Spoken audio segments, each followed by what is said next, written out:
Sophie, bonjour à tous. Et bienvenue dans Cuisine au Salon. Alors Eric, on a fait pas mal de balades dans beaucoup de très belles régions françaises et nous voilà de retour à la capitale. Oui, la région Île-de-France, très Exactement. belle région, riche en couleurs. Alors, pas trop de soleil, mais on a malheureusement. la couleur avec les produits. Voilà, plein de produits. Alors aujourd'hui, on va parler de différents produits. On va cuisiner toute Île-de-France avec de l'agneau pour commencer. Donc Agneau de l'agneau, d'Île-de-France. évidemment. Ensuite, on va associer ça avec du miel. Alors, différents miels, on va voir toutes fleurs, du miel de châtaignier. Même tu de vas en parler. sarrasin. Mais bien sûr, en Millefleurs, acacia. Bon, c'est vrai que du miel, pardon, on en trouve dans toutes les régions, mais on suppose pas qu'on puisse en trouver aussi facilement à Paris et dans la région Et on parisienne. recule devant rien. Et on va travailler des produits. Là, j'ai une tranche devant moi de potiron. On a un magnifique potiron. Donc là, Ouais. on va faire potiron, potimarron, tout ce qui est courge. Enfin, voilà, on va travailler un produit. Donc, ragoût, tagine. Hein, je ne veux pas heurter la sensibilité des uns et des autres. On va faire un Je vois mélange qu'il y a de, des épices. de tous ces produits. Et on va faire une sorte de ragoût, tagine avec des épices, des amandes. Et voilà, ça On va un peu le soleil.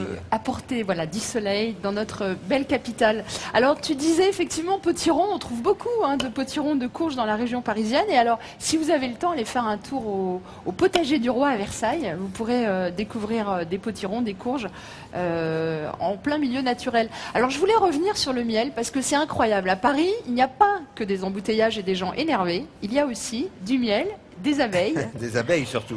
Tu sais combien il y a de ruches à Paris ?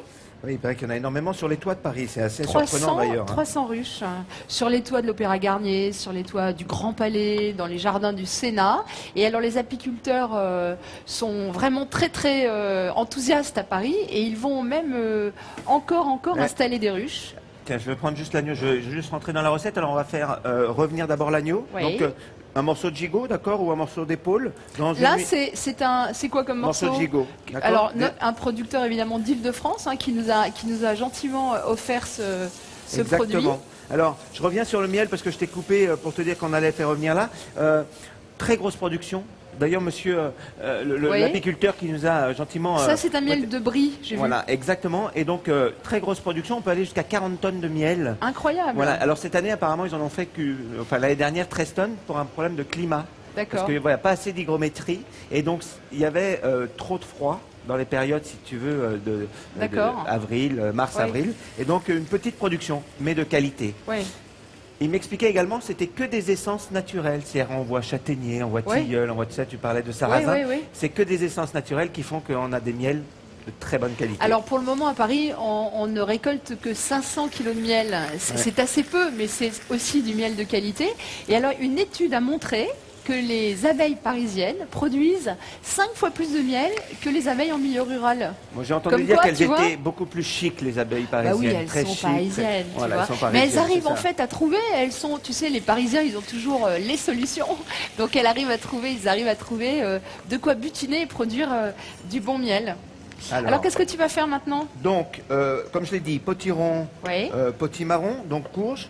J'aime bien laisser les morceaux un peu entiers comme ça, légèrement coupés en biais. Ouais. Donc on retire la peau, on garde éventuellement les pépins pour l'apéritif, d'accord? On les met à sécher. Ah oui, ça et on si les vous met au avez sel. le temps, c'est Voilà. très très bon. Dans Oui, il une- faut un peu de temps quand même pour faire Ah, ça. mais on a le temps. Quand on fait la cuisine, il faut prendre le temps. C'est Sinon... vrai. Et là, on va, dans une poêle, on va les mettre sans les blanchir, en morceaux comme ça, d'accord? On les fait dorer quelques minutes. Voilà, on va les faire compoter plutôt le terme. Alors moi je voulais revenir sur l'agneau, Eric. L'agneau d'Île-de-France, donc. Alors il a une particularité cet agneau. C'est un mélange d'ailleurs d'agneaux de France et d'Angleterre. C'est un croisement de races. Et surtout, en fait, c'est un agneau qui naît en novembre et en décembre. Tout simplement pour être sur les marchés à l'époque de Pâques. Tu le savais? Oui, c'est vrai que c'est une grosse production et Ouais. de très belle qualité. Alors, on dit bien agneau et non mouton, hein, parce que par rapport à la...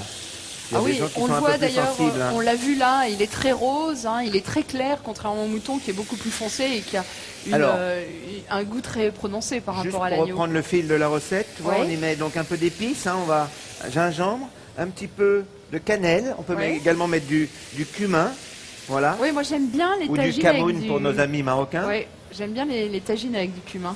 un petit peu de paprika, Ouais. voilà, tout ça. Tu mets des gousses d'ail aussi. On peut mettre les gousses d'ail Entières. entières, l'écraser. Tu vas me couper l'oignon si tu veux en 4. D'accord. Et on va mettre ça à l'intérieur.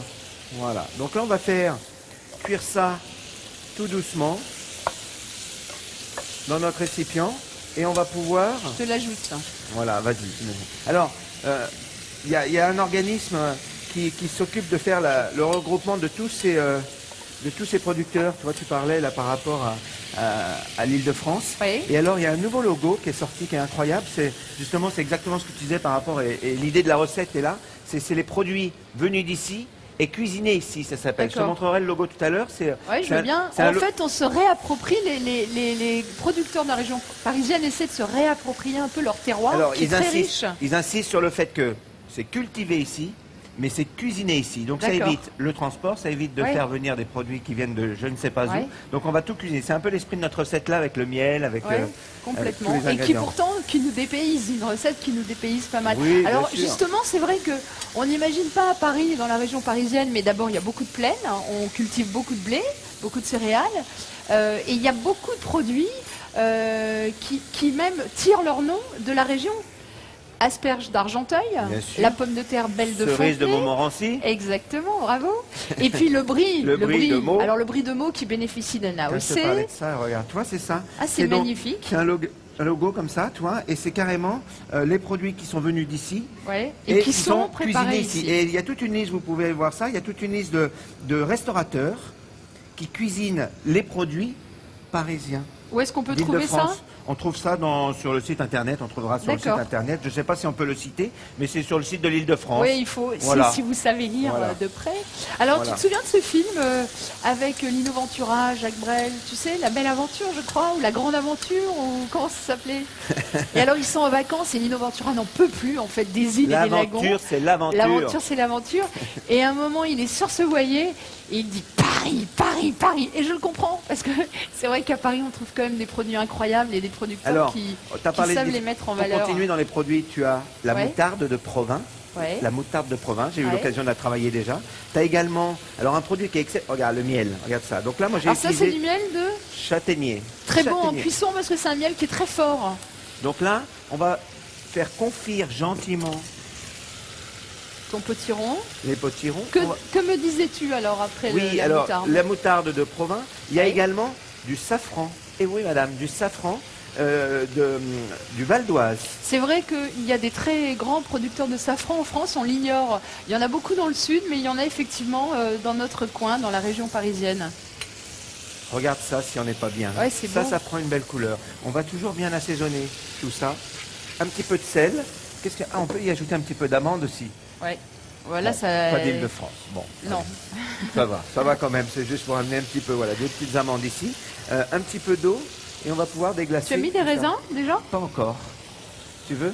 Ouais, moi je trouve ça... Allez, t'aimes bien les raisins, t'as raison. Ça donnerait encore un petit goût plus exotique. Donc là, l'idée, c'est de faire bien caraméliser tout ça, bien compoter. On va... Alors l'oignon, faut qu'il donne du goût. L'oignon d'Île-de-France aussi, enfin tous ces produits. Magnifique, comme ça. Beaucoup de vergers en Île-de-France. Et puis alors, il y a une chose qui est sympa en Île-de-France, c'est que vous pouvez emmener vos enfants dans des fermes. Ils peuvent participer à la cueillette des fruits, des légumes et de les découvrir. C'est un bon moyen. Plusieurs cueillettes, voilà, très intéressant, j'en connais beaucoup. Tu parlais des produits, il y a aussi des vergers, mais il y a aussi des très beaux fruits rouges. La cerise de Montmorency, mais des fruits rouges comme des fraises. Fraises, framboises. C'est dans la région ouest, c'est une des régions où à côté de Chambourcy, par là, d'accord. Beaucoup de vergers à Chambourcy. Exactement. Chambourcy. Ah, c'est pas mal ça. Alors dis-moi où c'est. Chambourcy, c'est pas très loin de chez moi d'ailleurs. Voilà, et donc là, il y a des magnifiques framboises, fraises et tout ça, d'Île-de-France. Alors, on fait compoter ça également. On va pouvoir déglacer ça avec un petit peu d'eau et on augmente la température. Beaucoup de salades, tu sais, aussi en Île-de-France. Ah oui. Et énormément de salades. En saison, quotidiennement, il est ramassé 170 000 salades. Vous vous rendez compte? C'est incroyable, hein? 170 000 salades. Ouais. J'adore la salade. Alors, ça, on va les faire cuire doucement. On pourrait mettre tous des légumes anciens, tu vois, ce qu'on appelle anciens, mais des légumes comme du